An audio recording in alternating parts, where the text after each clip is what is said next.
弟兄姐妹平安，今天1月17号，我们要来读约伯记23章第1节到24章25节。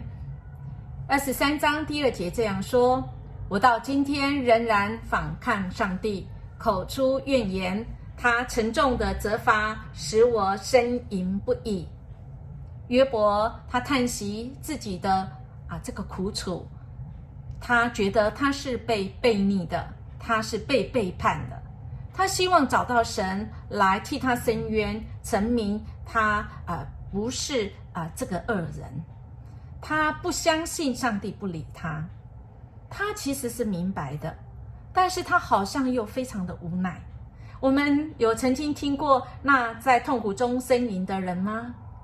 他的呻吟可能一声两声，我们还知道原来他在痛苦中。但是如果一直在呻吟，我们会不会觉得很烦呢？其实我们可以想象，约伯呢，他这个心情是很反复。在这个时候，他可能会觉得很有信心，他觉得上帝一定能够了解他的清白，不会无故的用权势来压制他。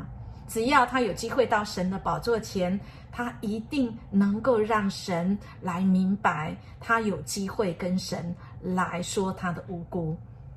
只是好像约伯有时候又觉得他找不到神，虽然他确实知道神知道他是清白的，但是他好像感受到上帝那个决心，他没有办法改变上帝的决定，所以让他觉得很害怕。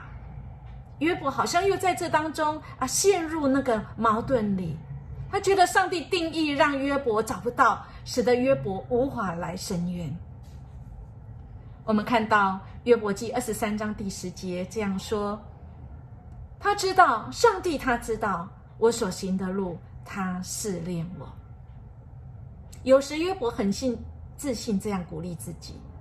亲爱的弟兄姐妹，我们相信，我们知道上帝知道我们吗？我们知道上帝知道我们吗？你确实知道吗？神知道的。我们知道神知道是很重要的，他不只知道我们痛苦，他也跟我们一起受苦。他不是沉默，是他一直与我们同在。他知道我们的生命经过苦难的淬炼以后，我们的生命是要被升级的。他不是无能，神有全能，神愿意与你同在，而且就在那一天，他所定义的那一天，他有办法来翻转这一切。我们在痛苦的呻吟中吗？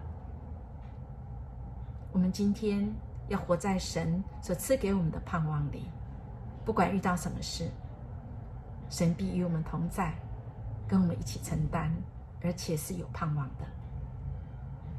我们明天见。